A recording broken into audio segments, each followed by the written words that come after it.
जब इस दुनिया में इंसानों का नामो निशान तक नहीं था, हर तरफ सिर्फ खामोशी थी, ना कोई जानवर, ना कोई जिंदगी का निशान। उस वक्त एक दिन अल्लाह रब्बुल आलमीन ने अपने तमाम फरिश्तों को हुक्म दिया, ऐ मेरे फरिश्तों, मेरे अर्श अजीम के करीब सब इकट्ठा हो जाओ।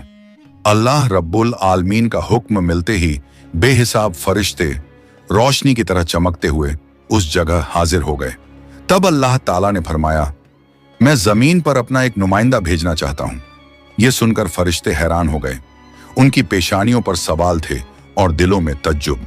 उन्होंने अदब से अर्ज किया, ऐ हमारे परवरदिगार, क्या आप ऐसी मखलूक को जमीन पर भेजना चाहते हैं जो वहां फसाद करेगी, खून खराबा मचाएगी?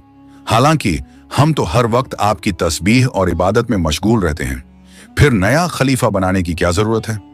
उनकी बात सुनकर अल्लाह रब्बुल आलमीन ने फरमाया, ऐ मेरे फरिश्तों, मैं वो जानता हूं जो तुम नहीं जानते। कौन मेरी इबादत करेगा और कौन नाफरमानी, इसका इल्म सिर्फ मेरे पास है। मैंने तुमसे मशवरा नहीं मांगा, सिर्फ बताया है। अल्लाह ताला की ये बात सुनते ही फरिश्तों के दिल कांप उठे। उन्होंने अपनी गलती महसूस की और फौरन तौबा कर लिया। फिर सजदे में गिरकर अल्लाह से माफी मांग ली। फिर अल्लाह ताला ने अपने 4 अजीम फरिश्तों को बुलाया, हजरत जिब्राइल, हजरत मिकाइल, हजरत इसराफील और हजरत इजराइल अलैहिस्सलाम। हुक्म मिलते ही अल्लाह रब्बुल आलमीन की बारगाह में हाजिर हुए।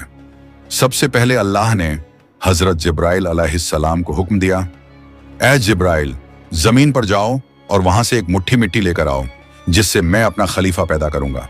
हजरत इजराइल अलैहिस्सलाम जमीन पर तशरीफ लाएं और मिट्टी उठाने लगे, मगर मिट्टी रोने लगी। गिड़गिड़ा कर बोली, ऐ जिब्राइल, मुझे कहां ले जा रहे हो? जिब्राइल अलैहिस्सलाम ने फरमाया, मैं तुम्हें अल्लाह के पास ले जा रहा हूं। वो तुमसे एक ऐसी मखलूक पैदा करेंगे जो जमीन पर उनका नुमाइंदा होगी।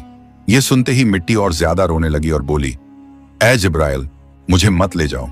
मुझसे जिन इंसानों को पैदा किया जाएगा वो अल्लाह की नाफरमानी करेंगे। फिर जब अल्लाह का अजाब उतरेगा तो मैं भी तो उनके जिस्म में रहूंगी। वो अजाब मुझे भी झेलना पड़ेगा और अल्लाह के अजाब को सहने की ताकत मेरे पास नहीं है। मेरी तरफ से अल्लाह से माफी मांग लेना। मिट्टी की यह दर्द भरी पुकार सुनकर हजरत जिब्राइल अलैहिस्सलाम खाली हाथ वापस लौट आए और अल्लाह के दरबार में जाकर पूरी बात बयान कर दी। फिर अल्लाह ताला ने हजरत मिकाइल अलैहिस्सलाम को भेजा। वो भी जमीन पर तशरीफ लाएं, मगर मिट्टी ने उसी दर्द से फरियाद की और मिकाइल अलैहिस्सलाम भी खाली हाथ लौट आए। इसी तरह हजरत इजराफील अलैहिस्सलाम भी जमीन पर तशरीफ लाएं, मगर मिट्टी की आह सुनकर उनका दिल भी पिघल गया और वो भी मिट्टी उठाए बिना ही लौट आए। तीनों फरिश्ते खाली हाथ वापस आ गए। आखिरकार अल्लाह रब्बुल आलमीन ने हजरत इजराइल अलैहिस्सलाम को जमीन पर भेजा। जब इजराइल अलैहिस्सलाम जमीन पर तशरीफ लाएं तो मिट्टी ने फिर वही इल्तिजा की और बोली, ऐ इजराइल, मुझे मत ले जाओ, मुझे यहीं छोड़ दो। लेकिन इजराइल अलैहिस्सलाम ने फरमाया, ऐ मिट्टी, मैं तुम्हारी बात पर लौट नहीं सकता, क्योंकि मुझे अल्लाह का हुक्म मिला है और मैं अपने रब के हुक्म की खिलाफ वर्जी कभी नहीं करूंगा। यह कहकर उन्होंने मिट्टी उठाई और अल्लाह के दरबार में लौट आए। अल्लाह ताला ने बहुत खुश होकर फरमाया, ऐ इजराइल, क्योंकि तुमने मेरा हुक्म पूरा किया, मैं तुम्हें एक खास जिम्मेदारी देता हूं, इंसानों की रूहें कब्ज करने की जिम्मेदारी। इजराइल अलैहिस्सलाम ने अर्ज किया, ऐ अल्लाह, जब मैं इंसानों की रूह निकालूंगा तो उनके घर वाले मुझसे नफरत करेंगे और मुझे ही इल्जाम देंगे। अल्लाह ताला ने फरमाया, तुम फिक्र मत करो, हर मौत के लिए मैं अलग अलग सबब बना दूंगा। कोई बीमारी से जाएगा, कोई हादसे से, तो कोई बुढ़ापे से। लोग तुम्हें इल्जाम नहीं देंगे। ये सुनकर इजराइल अलैहिस्सलाम का दिल मुतमिन हो गया और फिर फरिश्तों ने अल्लाह के हुक्म से उस मिट्टी को मक्का शरीफ के करीब एक पहाड़ी पर रख दिया। बरसात की बूंदों से वो मिट्टी भीगती रही, धूप से सूखती रही और यूं कई साल गुजर गए। आखिर अल्लाह की कुदरत से उसी मिट्टी से हजरत आदम अलैहिस्सलाम का पुतला बन गया। अल्लाह ने फरिश्तों को हुक्म दिया, इस जिस्म को जन्नत में ले जाओ। फरिश्तों ने अदब से हुक्म माना और आदम अलैहिस्सलाम के जिस्म मुबारक को उठाकर जन्नत में ले गए और फिर लंबे अरसे तक वो जिस्म वहीं पड़ा रहा, बिना रूह के, बिल्कुल बेजान। फरिश्ते उसके करीब आते और उसे गौर से देखकर कहते, यही है वो जिस्म, यही होगा अल्लाह ताला का खलीफा जमीन पर। मगर फरिश्तों का सरदार आजाजील, जो उस वक्त तक शैतान नहीं बना था, वो हमेशा हंसता, ताने मारता और आदम अलैहिस्सलाम के जिस्म का मजाक उड़ाता। वो सरदार था, इसलिए कोई फरिश्ता उसे कुछ कहने की हिम्मत नहीं करता। फिर अल्लाह रब्बुल आलमीन ने अपने चारों अजीम फरिश्तों हजरत जिब्राइल, हजरत मिकाइल, हजरत इजराफील और हजरत इजराइल अलैहिस्सलाम को बुलाया और फरमाया, ऐ मेरे फरिश्तों, तुम अर्श अजीम पर जाओ और वहां से आदम अलैहिस्सलाम की रूह लेकर आओ, फिर उसे उनके जिस्म में दाखिल कर दो। अल्लाह रब्बुल आलमीन का हुक्म मिलते ही चारों फरिश्ते अर्श अजीम की तरफ रवाना हो गए।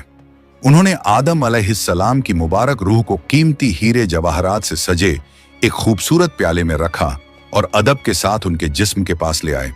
उस वक्त आसमान के तमाम फरिश्ते खुशी से झूम उठे। हर तरफ नूर ही नूर था। सब मिलकर उस पाक मौके में शरीक हुए। लेकिन वही अजाजील, जो बाद में इब्लीस बना, अल्लाह के इस फैसले से बिल्कुल खुश नहीं था।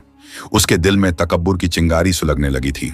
फिर अल्लाह ताला ने हुक्म दिया, ऐ आदम, अब रूह तेरे जिस्म में दाखिल हो जाए। और बस उसी लम्हे आदम अलैहिस्सलाम की रूह उनके जिस्म मुबारक में दाखिल कर दी गई। जैसे ही रूह ने जिस्म को छुआ, उनके अंग अंग में जान दौड़ गई। उनकी आंखें खुली, हाथ पांव हिले और जिस्म जिंदा हो गया। धीरे धीरे वो उठकर बैठ गए और उनकी जबान से पहली सदा निकली, अल्हम्दुलिल्लाह। ये लफ्ज सुनकर अल्लाह रब्बुल आलमीन बहुत खुश हुए। आदम अलैहिस्सलाम ने अपनी पहली नेमत मिलने पर शुक्र अदा करने के लिए 2 रकत नमाज अदा की। जब उनकी नमाज मुकम्मल हुई तो हीरे जवाहर और सोने चांदी से सजा एक खूबसूरत तख्त लाया गया। अल्लाह के हुक्म से हजरत आदम अलैहिस्सलाम उस तख्त पर बैठ गए और फरिश्ते चारों तरफ इज्जत और मोहब्बत से झुके हुए थे। फिर अल्लाह ताला ने फरमाया, ऐ मेरे फरिश्तों, आदम को इज्जत दो और उन्हें सजदा करो। अल्लाह का हुक्म मिलते ही करोड़ों फरिश्ते सजदे में गिर पड़े। हर तरफ नूर का सैलाब फैल गया। जब फरिश्तों ने सजदे से सिर उठाया तो देखा सिर्फ अजाजील खड़ा रह गया। बाकी सब आदम अलैहिस्सलाम को